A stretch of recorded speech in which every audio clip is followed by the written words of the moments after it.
Halo semuanya, kembali di iCenter. Pada video ini saya akan bahas terkait modus penipuan jual beli online, jual beli barang ya secara online dengan skema segitiga, penipuan dengan skema segitiga. Nah, sebenarnya apa itu penipuan dengan skema segitiga yang sedang marak ini? Nah, sebelum ke sana saya ingin menjelaskan sedikit terkait saat ini sudah menjadi prinsip ya bahwa jual beli itu dalam kegiatan jual beli barang itu maunya si penjual itu berhasil menjual barangnya dengan harga yang tinggi. Nah, setinggi-tinggi mungkin lah. Dan si pembeli tentu berhasil membeli barangnya itu atau membeli barang itu dengan harga yang serendah mungkin. Nah, itu sudah menjadi prinsip jual beli menurut saya.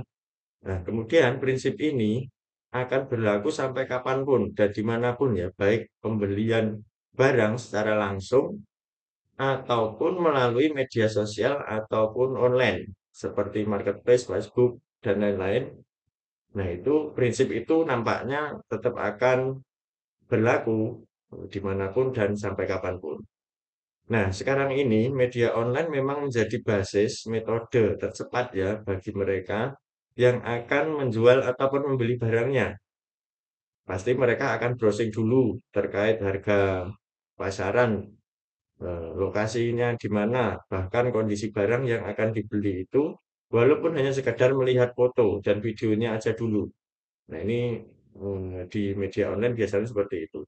Nah, bagaimana skema penipuan segitiga dan contoh simulasinya agar rekan-rekan dapat memahami upaya tipu daya penipu dan tips menghindari kejahatan tersebut. Ikuti pembahasannya sampai habis. Penipuan segitiga, ingat ya, ini bukan penipuan dua arah, artinya penipuan yang dilaksanakan oleh si pembeli dan si penjual. Nah, penipuan segitiga ini dalam jual beli mobil, biasanya si penipu akan berperan sebagai penjual dan pembeli sekaligus. Nah, jadi sasarannya bukan hanya si calon pembeli yang memegang uang cash ya, tetapi juga pemilik unit mobil tersebut. Nah, saya akan simulasikan alurnya pelan-pelan supaya teman-teman dapat memahami skema yang dibangun oleh oknum penipu itu. Nah, yang pertama, misalnya saya berniat menjual mobil hari ini ya, lalu saya posting mobil saya ke media online. Iklan sudah saya posting dan terposting, kemudian saya tinggal menunggu orang atau calon pembeli tertarik dan menghubungi iklan saya unit saya tersebut di harga 195 juta nego sedikit. Nah, kemudian besoknya ada yang menghubungi saya, tanya-tanya terkait detail unit yang saya jual itu seolah-olah dia yang akan membeli mobil saya itu. Jadi wajar kan ya, tidak ada kecurigaan sama sekali sampai tahap ini.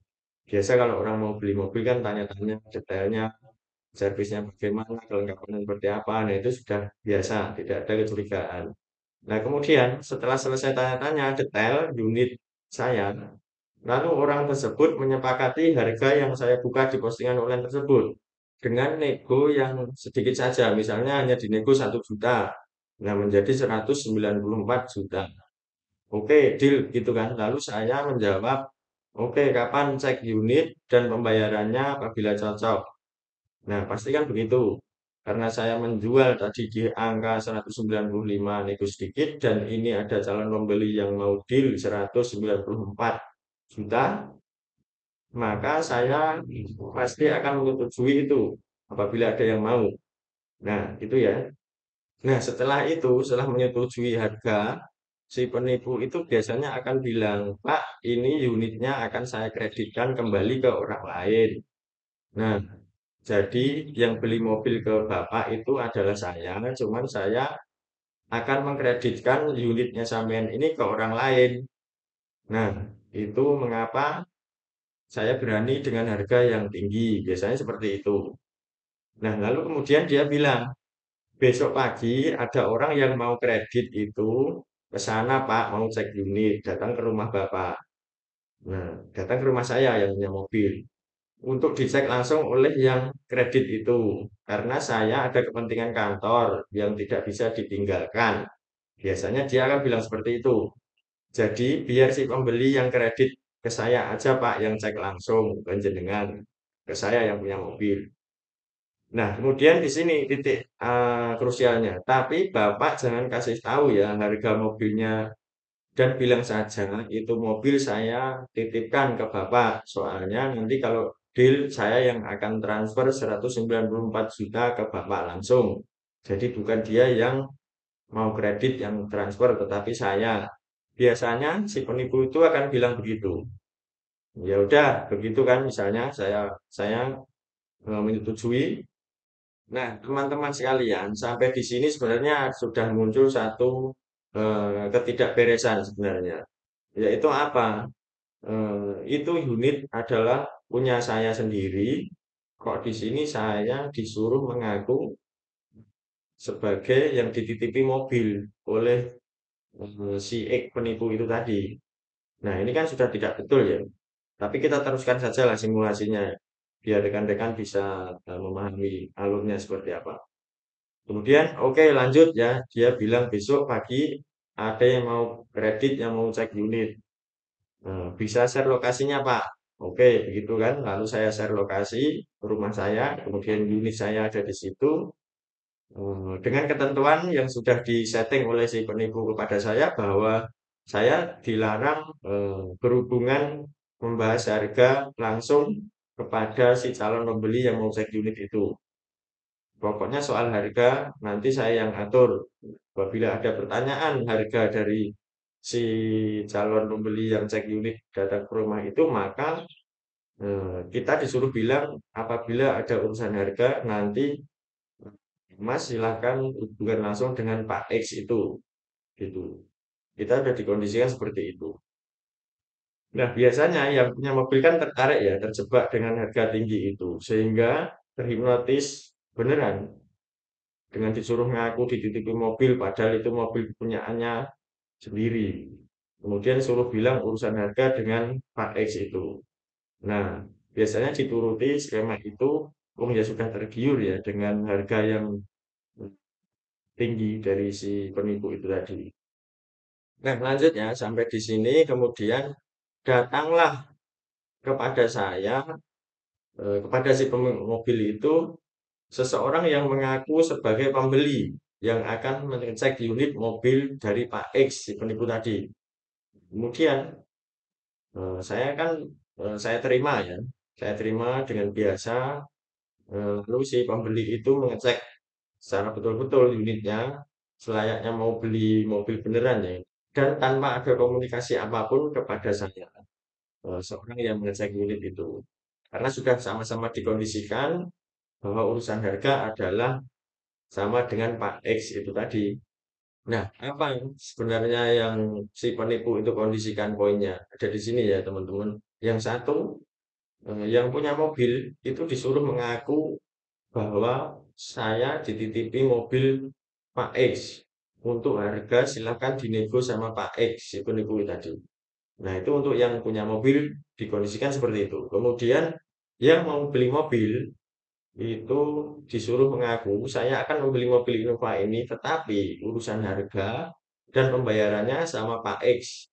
Nah, itu kan sudah klop ya, apabila di kedua belah pihak ini dipertemukan, maka eh, akan sangat cocok. Apabila tidak berkreativitas untuk bertanya-tanya atau dari mana ini, terus eh, dapat harga berapa sampean ngecek unit mobil ini dari siapa. Nah, itu pasti sudah jadi ya simulasi penipunya.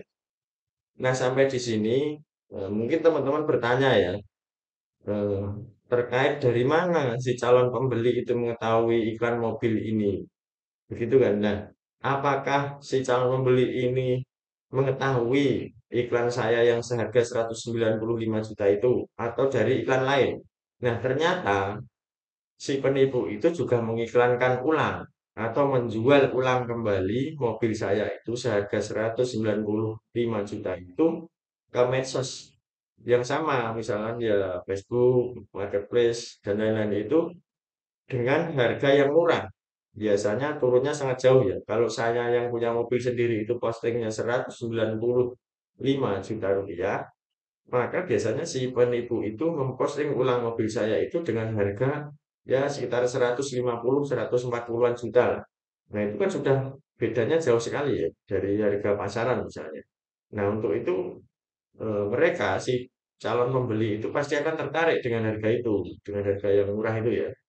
Nah, selanjutnya calon pembeli yang datang ke rumah saya itu tadi, yang mengecek unit saya itu tadi sebenarnya adalah tahunya unit ini harganya adalah 150 juta teman-teman sekalian. Yaitu dari postingan akunnya si penipu itu tadi.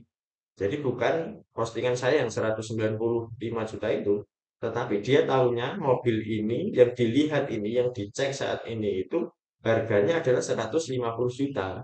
Nah, itu kan tentu di bawah pasaran. Lalu mereka tertarik. Nah, itu ya. Lalu kita lanjutkan simulasinya. Nah, tadi sampai setelah cek unit ya. Setelah cek unit, si calon pembeli itu bertanya, ini urusannya dengan Pak X ya Pak, gitu. Biasanya kemudian karena sudah dikondisikan itu tadi, yang punya mobil menjawab, iya sama Pak X saja. Karena saya hanya dititipi mobil. Nah, biasanya kan bilang begitu, karena sudah dikondisikan. Kemudian, pada saat itulah, tibalah waktu pembayarannya.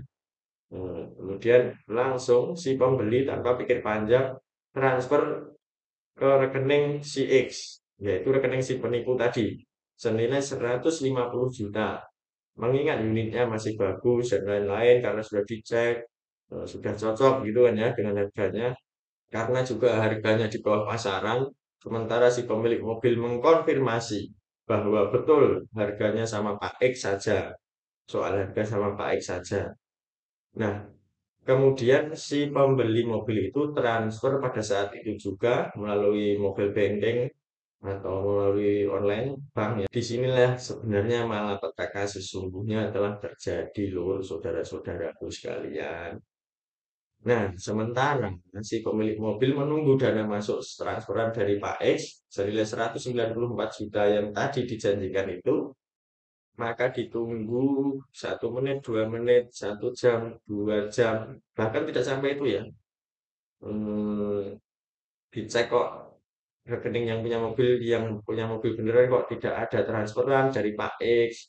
Nah, sementara pada saat itu juga si pembeli yang sudah transfer 150 juta itu kepada Pak X tentu meminta kunci mobil dan akan pamit pulang membawa unit serta kelengkapannya yang barusan dia bayar tersebut.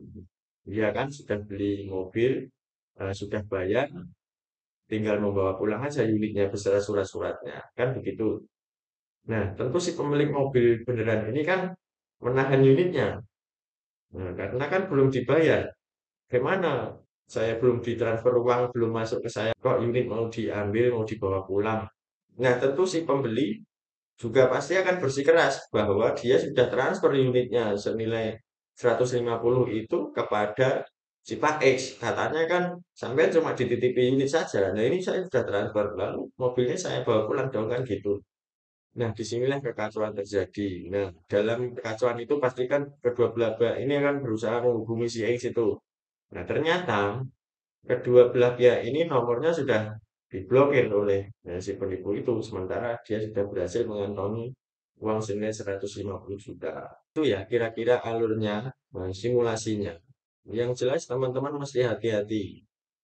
Zaman sekarang ini kita itu didikte ya oleh teknologi dan mesti waspada menggunakan teknologi juga harus cerdas dan jangan gampang percaya pada siapapun terhadap kegiatan jual beli barang, baik itu barang bagus harga murah ataupun jual barang dengan penawaran pembelian yang tinggi. Nah, itu tentu harus dilaksanakan dengan seaman mungkin, sedetail mungkin kegiatannya. Lalu bagaimana tipsnya agar jual beli online teman-teman sekalian itu terhindar dari hal-hal yang buruk merugikan seperti simulasi tersebut? Nah, mungkin saya akan bahas pada video berikutnya ya bersama rekan saya, pemilik showroom rumahan yang juga memiliki pengalaman seperti ini. Barangkali IG atau channel YouTube-nya bisa saya taruh di bawah sini ya. Nanti bisa rekan-rekan lihat produk-produknya, ada apa saja di sana. Ini rekomendasi bagi teman-teman yang mau membeli atau menjual mobil bekas yang berkualitas. Jadi teman-teman sekalian, dia itu juga hampir tertipu dengan skema segitiga seperti ini ya. Namun alhamdulillah berhasil digagalkan waktu itu upaya penipuan tersebut. Ingat ya, padahal beliau itu adalah showroom rumahan ya, yang sudah biasa jual beli mobil. Jadi kurang lebih kurang pengalaman apa gitu kan ya soal terkait jual beli mobil. Namun kadang-kadang masih terkecoh juga soal harga itu tadi. Karena terkecoh harga, akhirnya terhipnotis, terdikte oleh si penipu. Nah, itu akhirnya begitu. Ya namanya manusia, itu culiknya si penipu ini yang berhasil ataupun bisa saja mengelabui siapapun walaupun sudah waspada. Nah, semoga bermanfaat. Jangan lupa dukung channel ini dengan tekan subscribe bagi yang belum dan tekan like eh, dan loncengnya supaya mendapat update informasi dari kami. Selalu berhati-hati dalam bertransaksi. Sampai jumpa, sehat selalu.